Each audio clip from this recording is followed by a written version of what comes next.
Welcome to Unfiltered, real conversations with creators, tastemakers, movers, and shakers. I'm Kristen Hess of the Artful Gourmet Podcast, and this is where we pull back the curtain on creativity, business, and the stories behind the people shaping culture today. So grab a coffee or pour a glass of wine, and let's sit down and talk. This is Unfiltered.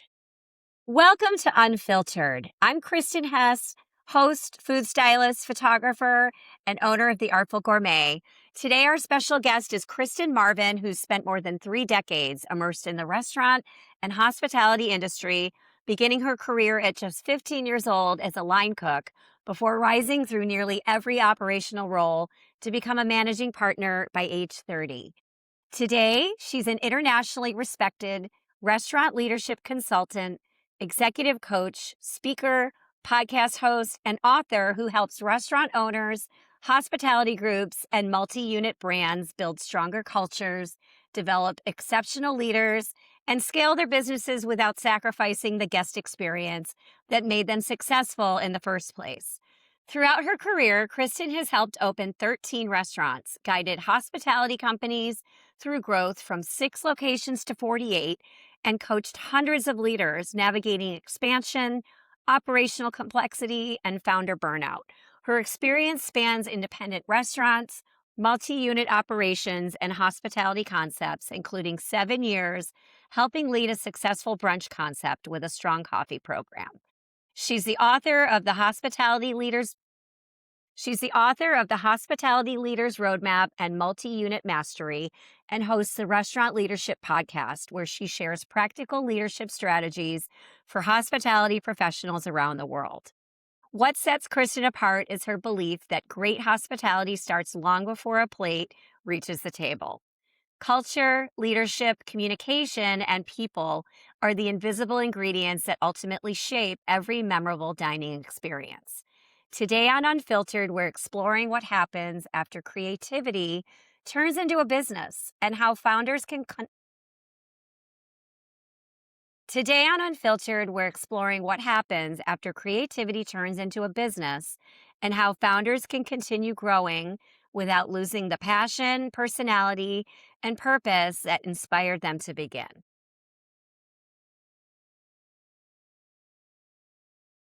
Hi, guys. Welcome to Unfiltered. This is the space where we have creatives, chefs, hospitality owners, restaurant owners, and all kinds of fun, creative people in the food space. And today we have a really special guest. Her name is Christin Marvin, and she is an amazing consultant, restaurant guru, and basically everything you could ever want. She's written a couple of books. She's done speaking. She does coaching for restaurants and hospitality. Christin started out as a line cook a long time ago in a restaurant and worked her way up to owning a restaurant and managing several restaurants by age 30. Welcome, Christin. How are you today? I'm so glad to have you here on Unfiltered. I'm so great. Thank you so much for that very kind intro. It's always, I've told my story a few times, but it's always wild to hear somebody else repeat it back. So thank you so much for that. Why don't you tell us a little bit about you and where you're from and kind of like how it all started, like when you were working in your restaurant, and then we'll go from there. Yeah. So like you said, I started as a line cook at 15. I'm from a small town in Missouri called St. Joseph. And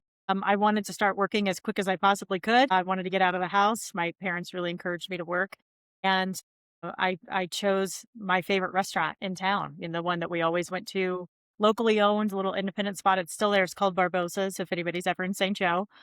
It's enchiladas and the best food. But I picked the spot where we used to go celebrate birthdays and good grades on report cards and, have family gatherings. And that was my first taste of the industry. And I think, fast forward, I tried retail for a hot second when I was in high school. That didn't work out well for me. I was incredibly bored.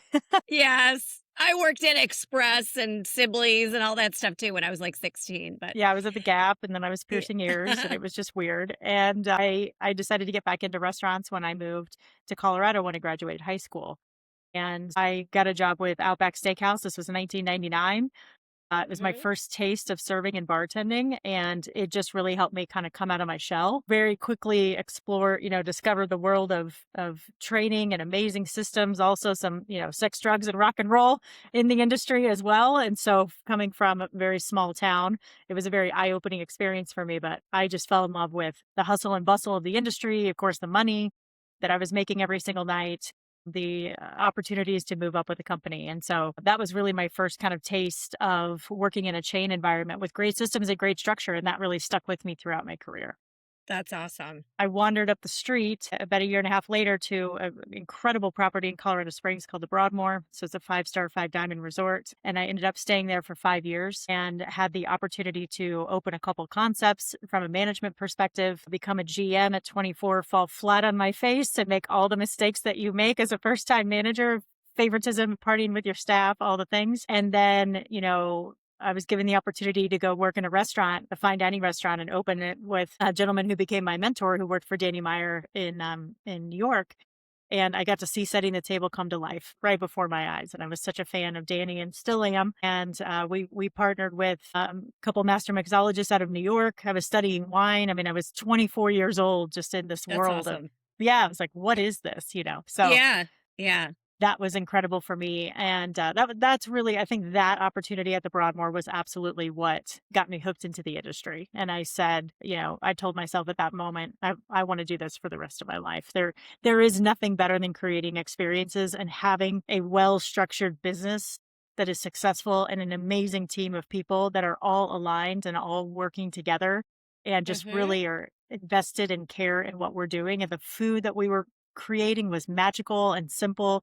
And the cocktails were perfectly curated for the menu and balanced and also simple. And it was just an incredible time in my life. That's amazing. Yeah, I actually shot for Daniel in New York. It was for an e-menu company, and it was just one of the restaurants that he had. I think it was on the Upper West Side. And I just remember going in there and being blown away by all the food and just how beautiful it was styled and presented. It's just like an amazing group. So that's amazing training to be, right out of the gate, starting with that type of person, Danny Meyer, as a mentor. Yeah, incredible. So looking back, I guess, if you're, looking back on your whole career, what were some of the biggest lessons from climbing the ranks instead of taking shortcuts? I think for me, really understanding that I had to take my time in every position. And I needed to become an expert. I wanted to become an expert in everything before I moved up. I think there were a couple, the Broadmoor specifically. I was an AGM when I worked in the fine dining restaurant. It was called Summit at the time. I think it's called something else now. I was really gunning for the GM position, and I didn't get it, and I was really, really bitter, and I walked away from that. I ended up moving to Denver, and the story continued. I'm very lucky, and I've worked really hard, and I love everything that I've been able to be a part of. But I think I've spent my years coaching young managers on put your time in. Be with a space for a year or two. Be in a position for a year or two. See the seasonality of the business. Learn everything you can about that position before you start raising your hand and saying, "I want more. I want more. I want more." And if you do raise your hand and you say you want more, be prepared to listen and accept the advice that's given to you by people that have been in the industry for a while, because they're not intentionally, purposely holding you back. They really care about the business. They're seeing the big picture, and they know where you will potentially fall down and crack your head open, and where where you'll be successful. And so I think my pride when I was younger really set me up for success in the long run, and really helped me test my patience. Yep. Going through those you know what? There was a famous saying, I don't know if it was Napoleon Hill or somebody, but they said, overnight success takes about 15 years. And you know what? It's right. I think a lot of people see successful people and people that are in high up positions and running businesses and running restaurants, and they don't realize how much blood, sweat, and tears went into all of the seasons of, starting from the bottom, Yeah. even as a manager, if you got to pitch in and do the dishes, that's what you do to get it done. Or, you're doing the expo line, right? I worked in restaurants too when I was in high school and college, just waiting tables and doing that kind of stuff. But I mean, it's a machine, right? And you don't start out at the top, and my niece, she's so cute. She's like 23 and she's actually in school doing hospitality right now. And she's kind of doing more like events and marketing. But I remember she came to visit me when I was in Texas a couple of years ago. And, I was like, how's school going? And have you thought about what you want to do? La, la, la. And she's like, yeah, I decided I want to be a hotel manager when I graduate. And I'm like, that's great, Lily. But you're probably going to have to start out maybe working at the front desk. You know what I mean? I think a lot of young people, and I'm not bashing young people, but I think, we're in a day and age where everybody's like, I can do anything and I can get anywhere. And that's great to have that. But I don't think people, I'm Gen X. We worked from, the day I turned 16, I got a job, right? It was at a stupid grocery store doing a cashier job and I hated it. But it was like, you got to go out and you got to start somewhere and work your way up. So, anyway, I think that's a great point. And that was a great answer. And, people need to realize you got to put in the work to get to where you want to be. So. Totally. Yeah. I mean, I have always been really ambitious. I'm an only child and I've just, I'm very, very driven. And so I set some really audacious goals for myself that I wanted to be a GM by the time I was 24, which is also when I graduated college. Yeah. And I wanted, I wanted to go from cocktail server to GM. And I did it, but I didn't do it successfully. And then I wanted to be a manager. I wanted to either be a managing partner or own part of a restaurant or own a restaurant by the time I was 30. And I did those things, but I was so focused on meeting that age and not necessarily making sure that I knew what it took to get ready for that. And those two moments were huge failures for me. And you can't have success without the failure. And so I learned so much from rushing the process. But again, anybody that's listening to this, I think I would recommend, go to your leadership and say, let's work on a development plan to get me from A to Z and then work the plan. And you can work that plan and, depending on how large that gap is, you can work that plan as quickly or slowly as you want to, depending on your life and your environment. Right? But it's and I think there's in hospitality, there's so many, different routes you can go, if you want to get into the wine or get into being a chef or getting to management or, doing marketing or whatever, there's so many opportunities. But, I think first and foremost, having love for food in that business is the key to success. And then you're right, we'll get into what you do and what you offer in a minute, but like really working out a plan and having a career path kind of well worked out and making sure you're hitting all those steps to get to the top, wherever it is that you want to go. So let's get into that then. Let's talk a little bit about scaling. Let's say you're a restaurant group, hospitality group, and you've got 6 locations that they're successful, but now you want to get to 48. What are some of the changes inside a company when it starts scaling quickly like that? Yeah, I have a couple good case studies from my own personal experience, but then we've worked with 50 plus clients on this over the years. I saw what it looked like to be a part of us, to be part of a group for 5 years that was independently owned and that had 3 different concepts when I started. And then we opened 5 more completely different concepts in a 5-year time period. I saw what scaling looks like when you don't have a clear vision for your business, when your team is not aligned on where that's going, when you don't look at what your organizational structure, your leadership structure actually needs to be in order to be successful for what the business needs. I saw what it was like to just continue to add concept on top of concept on top of concept and work. Yeah.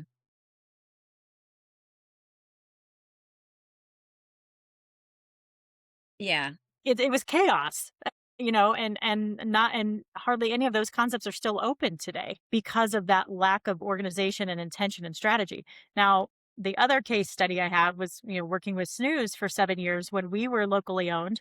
We had 6 locations, and then very quickly private equity came in and we grew from 6 to 48 locations in a 7-year time frame because we had the things in place in order to scale at that rate because we knew exactly what the leadership team looked like. We knew exactly, there was a blueprint for it. We had the vision. We had, yes, of course, we had the money coming in to back, being able to bring on those salaries a little bit early before that growth happened in order to set things up correctly. But everyone was aligned on, okay, this is exactly where we're going. We're going to open 2 to 4 to 5 restaurants a year. Here's the infrastructure that needs to be in place in order to make that happen. And here are the very specific expectations and measurables for every single person's role in leadership, so that they knew what their part was. And they also knew how they were going to be able to benefit from that scalability, the growth opportunities that were available for them to move up, the bonus opportunities that were available for them, the equity that was being offered. So there was a lot of clarity and a lot of communication on what this was going to look like down the road. And it gave people an opportunity to opt in and opt out. And I opted in for a 7-year time frame, and then I opted out. It was interesting during that time frame because when we had 6 locations, we really didn't have a lot of systems in place. There was hardly any tech in the restaurants. We were, it was a brunch concept, and so we were on a wait for 2 or 3 hours on the weekends, and then during the holidays, and we were just doing it with pen and paper and a crayon and a highlighter. It was as simple as the diner days, right? Writing everything on. It was beautiful, and the handwritten notes and all these things. Yeah. And what that did was it created so much simplicity, and it helped people stay close to the business when they were waiting. And so we had games and offered water and coffee for people to enhance the wait experience. And then when we introduced tech and we launched an app, people were laying in bed at home, putting their name on the list, and it completely killed the energy and the marketing outside of the restaurants. Yeah. And it kept tables open longer because you were texting somebody that was, 10 minutes away in their car or whatever. So there were good things and bad things about some of the systems that we had in place, but understanding, so when you grow as a business, you've got to have visibility over what is actually happening in a day-to-day, right? Yeah. And I think, seeing us going through the process of installing and implementing tech in every single aspect of the business, I got really, really good at learning how to roll out successful change, because it is a very important process and a multi-step process. And so we teach that a lot with restaurants, or the restaurant groups we work with, because it's so important to your culture and to your environment on the pace that you roll out new systems and the pace that you roll out change for your company. Right. I mean, it's that love-hate relationship with technology, right? Like when I first started I used to do graphic design and art direction. And when I went to college, I mean, we didn't even do computers until my senior year of college. I'm not going to say how old I am, but I'm dating myself. It's like, okay, Photoshop's here. Great. And it's a beautiful thing. But at the same time, I think like now everybody does stuff on their phone and everything's so fast, and it's like nobody stops and takes time to like sit down, plan stuff out, draw it out. What's the idea? It's just like boom, boom, boom, right? So technology is a good thing, but then it also sometimes takes away that creativity.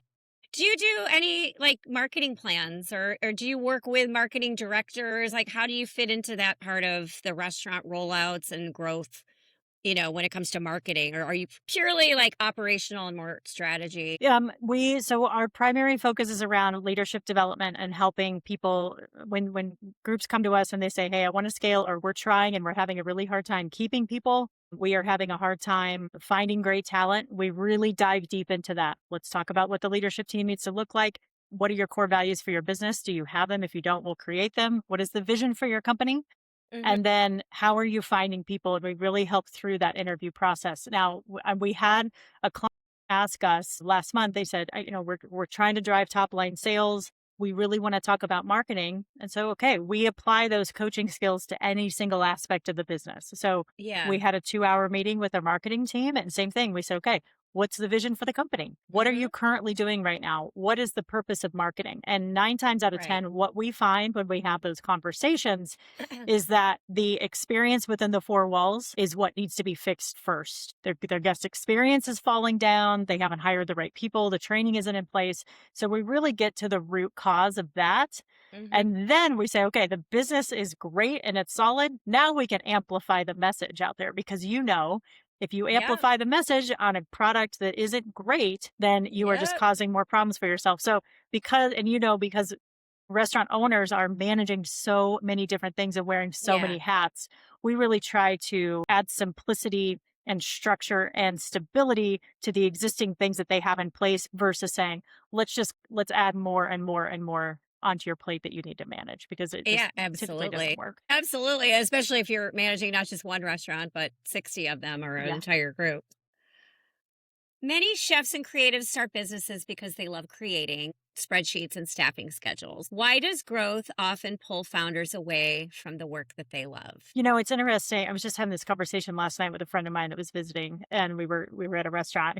He's from Dallas, and he was asking me about the Denver scene and what's going on. And I said, we've talked about margins and how the industry is tougher than it's ever been. And he's from outside of the industry, and he said, why do people do this? It's so hard. And I said, they do it because they love it. Look around at what is happening right now. You've got people, families, and people on dates, people enjoying patios, gorgeous weather outside. They're all talking to each other. They're engaging. They're smiling. They're enjoying amazing food. They're having cocktails. You and I are visiting two people that met on LinkedIn 2 years ago and finally meeting in person. Like, this is where you create memories and create shared experiences. And so, we were talking about the lifestyle of a restaurant owner and how challenging it is as well. And I said, look, when you've got one location, you're there every single day. You're saying hi to every guest. You're checking in on the tables. You're getting that instant gratification if things are good or bad. You're able to fix the problems in real time when you know the answer to everything when you're there. And when you start to open number 2 and you pull yourself away, everything changes, because 9 times out of 10, the systems aren't there for the team to be able to answer those questions or find those answers on their own. And Danny Meyer came to speak to us a few months ago in Denver, and he told this story perfectly. He said, he opened Gramercy Tavern, and then he waited 10 years to open Union Square, or I'm sorry, vice versa. And so he said he was afraid of scaling because he thought that scaling was going to mean failure. And when he switched his mindset to realize that scaling meant providing opportunities for your people to grow and to develop, he decided to buy into opening another restaurant. But when he did that and he stepped away from Union Square after 10 years, the standards started to slip. And he said, I don't understand what's happening. I've been with these people shoulder to shoulder for 10 years. They should know what I expect. And he said, what I didn't realize was that I was never using my words.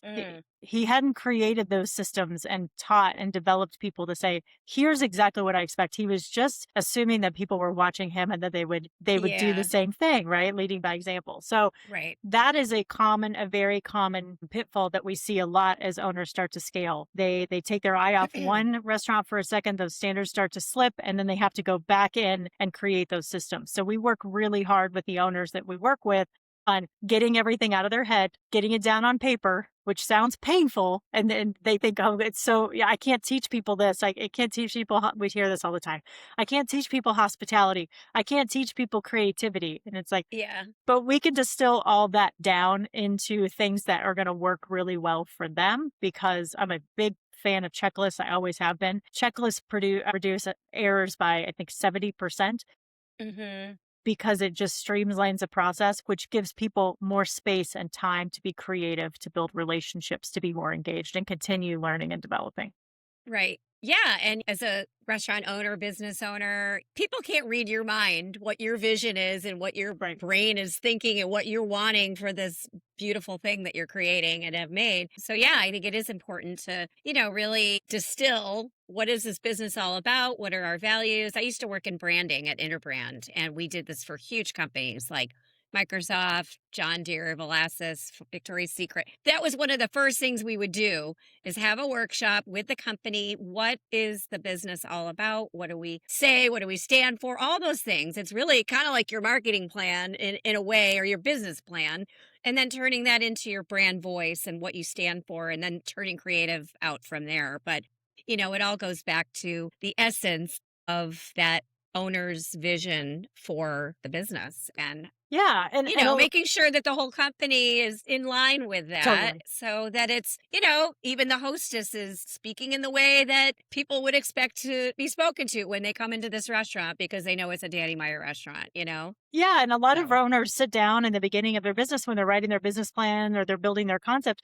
They put all this stuff down on paper, but then they don't do anything with it. And so we help pull it back up, bring it back to life. And then it becomes the accountability for us lovely visionaries like me that have shiny objects coming all the time. It's like, nope, how does this fit with the company vision? And so we Mm. find that a lot with owners as well. It's an accountability tool for their leadership, for the visionary, for the owner, for the leadership team, but for the entire organization as well. Yeah. Oh, that's awesome. All right. So let's talk a little bit about burnout. So burnout is almost always expected in hospitality. Why has it become so common? And how do leaders know they're approaching burnout before it's too late? Yeah, this one's pretty personal for me.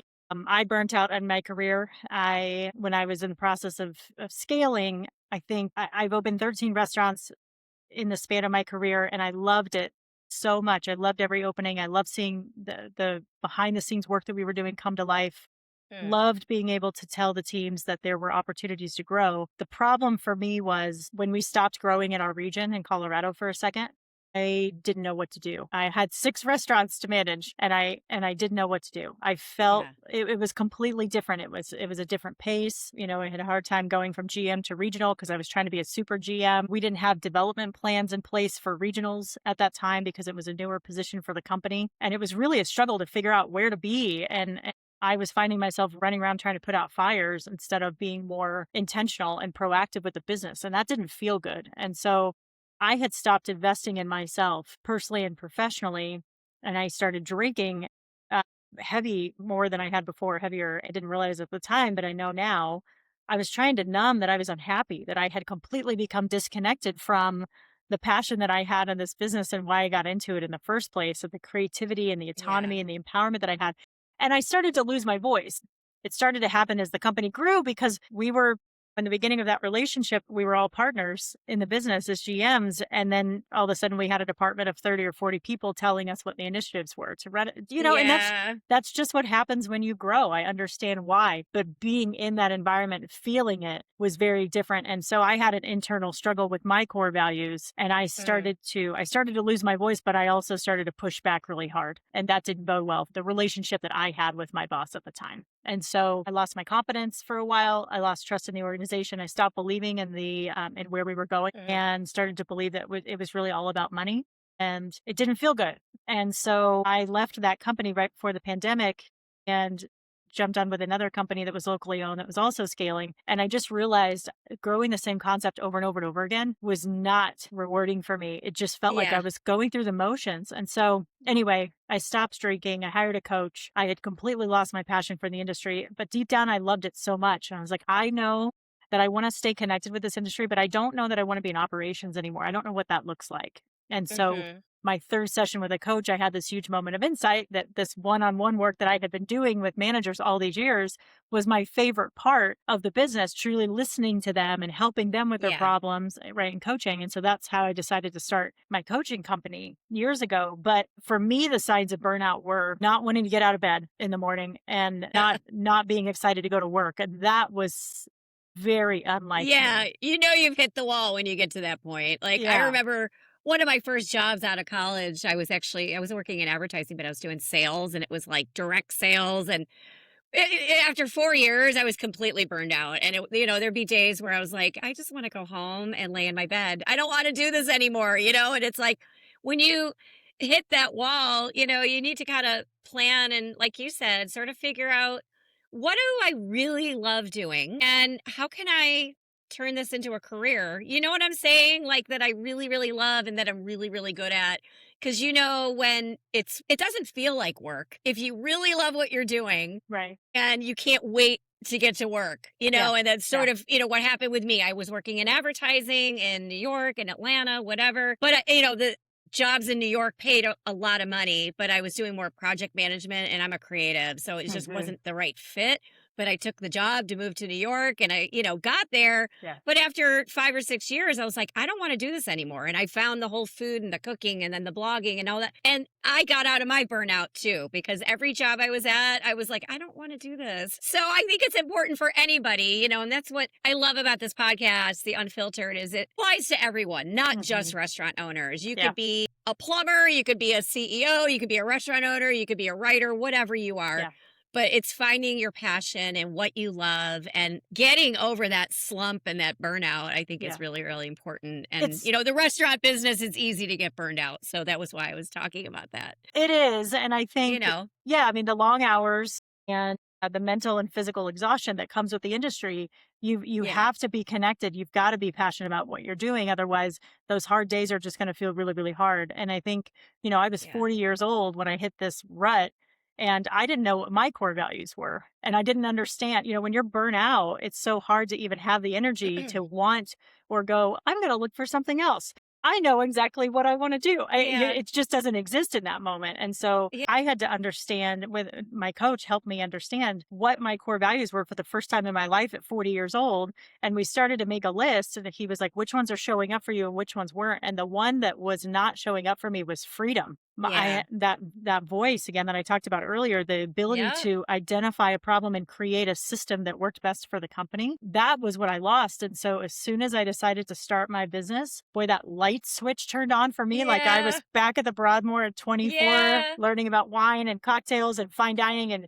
yeah, taking care of the team. And it was so empowering and rewarding. And I felt like I was on top of the world. yeah.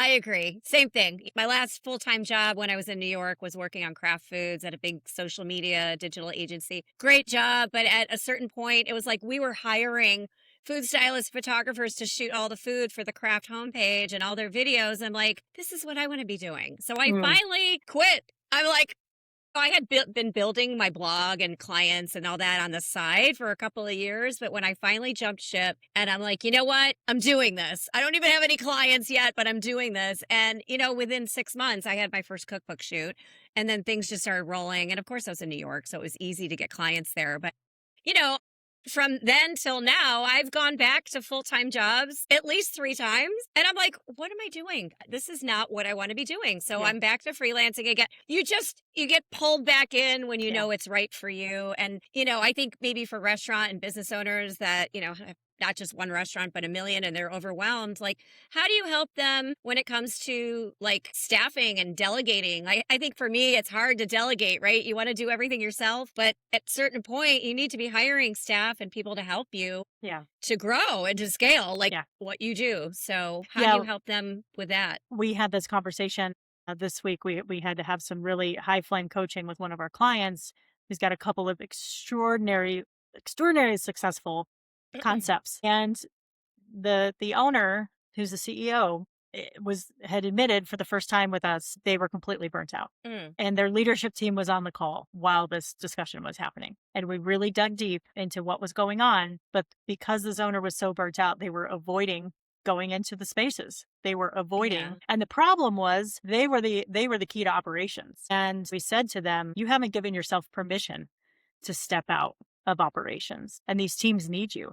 And we've been Hmm. working with them for months to find a regional to be able to come in to oversee operations. And now they're positioning themselves where they've got this amazing candidate. And now it's preparation time to set this person up for success. And Mm, this concept had come to us and said, look, we've never been successful finding an external manager and we can't develop people internally. We're really just having a hard time. So, us helping find that candidate was the first big hurdle that we had to overcome.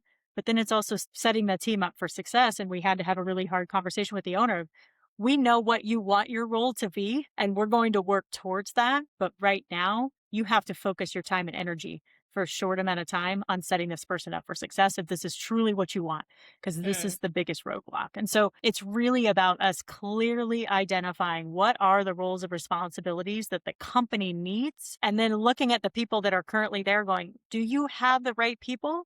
Do they need to be developed? Do they need to be replaced? And then let's help get that team in place. And sometimes that takes us a year to do that. And then in year 2 with our clients, then we start moving the needle on the operational things and the business things that need, and yeah. those SOPs that need to be put into place in order for them to scale. So I know you said you do one-on-one coaching, but Mhm. you also have workshops, right? Do you want to talk about those two things a little bit? Yeah, we do leadership workshops. We love doing leadership workshops for restaurant groups. We also do group coaching for restaurant owners that want to build a business that runs without them. So that's a really fun program that we have. We also have a newer program, which I feel like is fitting to bring up because you and I were just talking about finding our passion and doing our own things. But We Yeah. also have a program where we teach former restaurant owners and operators how to transition out of ops and start their own consulting businesses on the side. This has been Nice. an incredible journey for us. And so we help them get really clear on what their vision is, where their niche is, and then how to go find the exact clients that they want to work for and how to go make consistent money for the rest of their lives. Because I think when you come out of the business, you know you're an expert, you feel good about it, but then you start trying to explain that to somebody else. And then imposter syndrome shows up and you're like, I have no idea what I'm doing. And you forget that you've been in the business for 20 or 30 years. And all you see is, oh, I'm just starting a consulting business for the first time. I'm brand new at this, So we help people design the new lives that they want to live. Now, are those workshops virtual or are they in person? Do you go to them? Do they come to you? Is it all online? The majority of Both? everything that we do is virtual because we work with people all over Okay. the world, which is really Okay. great. There are certain Awesome. ones that we do in person, mostly in the Denver area, but it's virtual. And we love in person. Of course, the connection is amazing. Yeah. We love virtual though, because it forces us to be in a distraction-free place where we are just able to be fully present with each other. Those external environmental factors of being in a Yeah. restaurant, having the vendors come in, deliveries are coming in, construction guys, maintenance guys coming in to fix something. Yeah.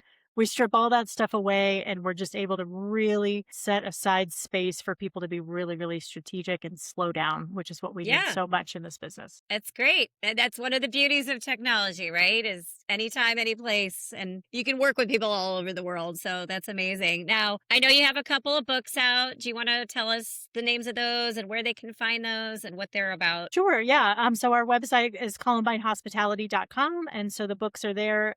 My first book was really a memoir. It's called The Hospitality Leader's Roadmap. It is over 30 leadership lessons that I've learned, the good, the bad, and the ugly over the time that I've spent in operations. And that was my way of just giving back, and also was just very therapeutic for me to put things on paper that I'd learned. I'm very hard on myself, and I don't take time to slow down and celebrate the achievement that I've accomplished in my career. And so that book was an opportunity for me to do that and give back.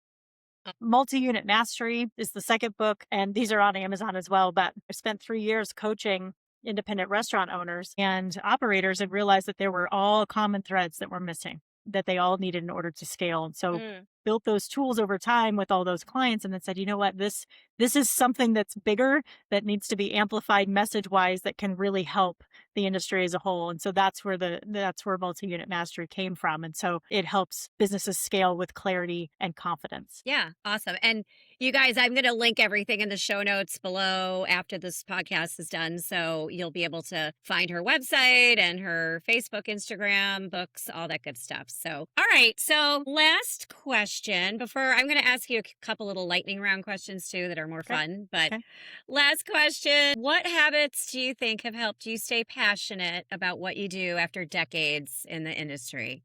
And is there anything that you've learned that you want our listeners to know today? Yeah, my morning routine is just a non-negotiable for me, making sure that I am filling my cup before and giving myself energy and clarity before I even step into the world. It is so important. I get up in the morning. I give myself about 3 hours before I even turn the world on, work out, I eat breakfast, I walk the dogs, I journal, I set an intention for what I want to accomplish that day, exercise, and that completely helps me get rid of any stress, any tension, and helps me be fully present for everybody that I'm going to see that day. That's awesome. Yeah, me too. And I love my coffee and my matcha smoothies and my turmeric and all my vitamins and all that good stuff. And I'm not even a huge breakfast person, but one thing I love is low carb toast, just because I don't eat a ton of bread. But like, I just did a shoot for Galbani ricotta, and I'm not plugging them purposely. I just love their ricotta cheese. There's a double cream ricotta that we were using for these smoothies that we were making for a video. But anyway, I brought some home because we had extra. I put a little bit of ricotta cheese on my toast. Drizzle some extra virgin olive oil, a little bit of garlic powder, red pepper flakes, maybe some like extra little seasonings or whatever, and some chives. Oh my God, it's so good. Like, it's just as good as avocado toast. Sounds and it's delicious. Super. I've just been eating that lately, and my coffee, and I'll do a little smoothie. I'm the same way though. I get up at like 5:36 in the morning, and honestly, it's like I need to go through my email. I need my coffee. I need at least an hour or two before I even want to talk to anybody. Yeah. You know what I'm saying? So. Yeah. And burnout, same thing. I think we were talking about that a little bit, keeping your passion. If you're losing passion with what you're doing, then find something else. It could be in the same industry, right? But like what I'm doing is the same advertising marketing, but it's food. And it's not, I didn't want to be a chef in a restaurant. I wanted to do advertising, but food. So, you find a way to pivot and make it work for you. And like I said, if you wake up and you're excited about your day, it doesn't feel like work because you love what you do. And I think that's the number one thing is having that passion and finding ways to not be burned out and keep going and keep it moving. Okay, so I'm going to do a little lightning round, just a couple of minute questions. These are going to be fun. Okay. Number one, coffee or wine? Coffee. I quit drinking 5 years ago. Okay, that's true. Definitely coffee. Maybe, 10 years ago it would have been wine, but today it's coffee. Yeah, 10 years ago it was all the wine and all the tequila I could find, yeah. Oh my gosh, I know. I don't drink as much either. I mean, I love my wine, but I have my coffee every day, so I agree. What's always in your refrigerator? My gosh, it's just a protein mountain in there. So cottage cheese, deli turkey, ground turkey, egg whites, Greek yogurt. Yeah. Yum. Fruits, sounds vegetables. delicious. Yeah. Right on.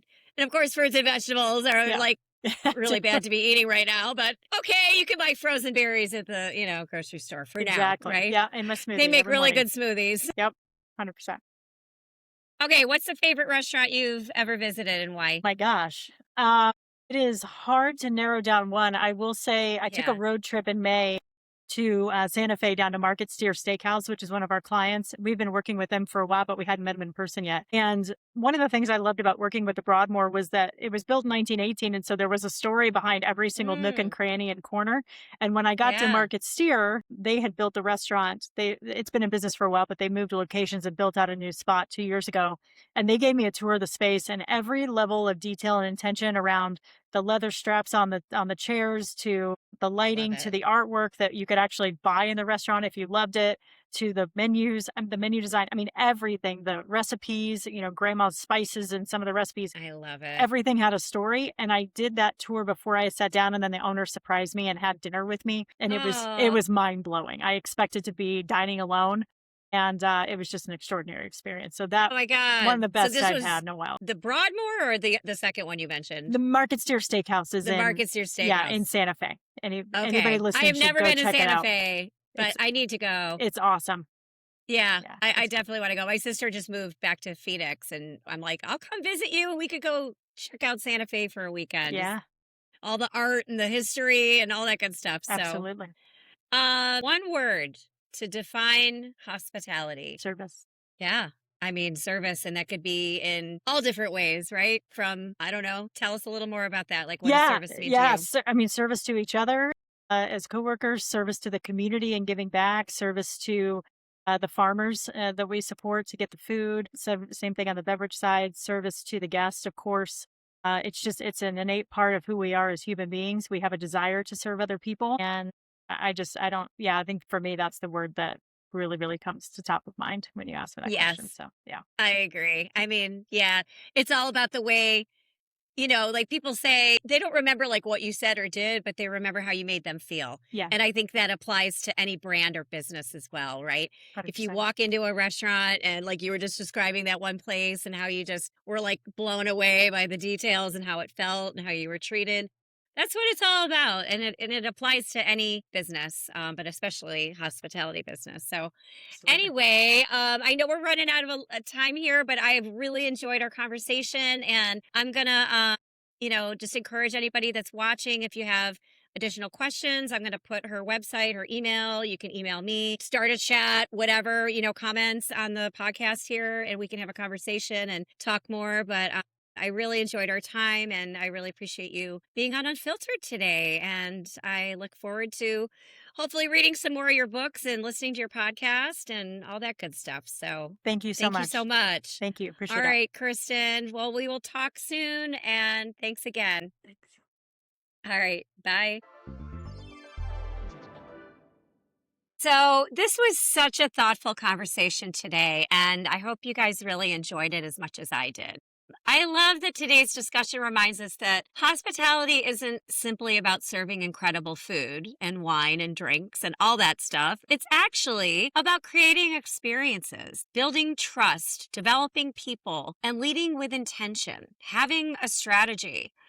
As creatives, it's easy to believe that success is measured by what's on the plate or what people see on social media. But as Kristen shared today, the strongest brands are built behind the scenes through leadership, culture, and a commitment to people. You can find Kristen's books, podcasts, consulting services, her website, all her social media links. They're all in the show notes below, as well as mine. So feel free to reach out. I would love, and she would love, to hear from you. And if you are a restaurant owner, hospitality leader, or a founder, entrepreneur looking to build a stronger team, a healthier culture, and a business that grows without losing its soul, I highly encourage you to connect with Kristen and explore her work, her books, podcasts, and consulting services. If you'd like to see more behind-the-scenes content, exclusive interviews, recipes, cooking videos, and essays, please visit The Artful Gourmet online at the blog. You can subscribe to our Substack newsletter, visit us on social media at Artful Gourmet and The Artful Gourmet on YouTube. All the links are below in the show notes. So until next time, stay curious, keep creating, and never stop telling your story. I'm Kristen Hess, and this is Unfiltered. Thanks for watching. Thank you so much for joining me on Unfiltered today, part of the Artful Gourmet Podcast. I hope you enjoyed this conversation as much as I did. If this episode resonated with you, I'd love it if you'd share it with a friend, leave a rating or review, and make sure you're following the podcast so you don't miss any upcoming episodes. Your support helps these conversations reach more listeners who are passionate about creativity, culture, and meaningful work. I'm Kristen Hess, and I'll see you next time for another great conversation right here on Unfiltered on the Artful Gourmet Podcast. And remember, stay curious, stay creative, and keep living life a little unfiltered.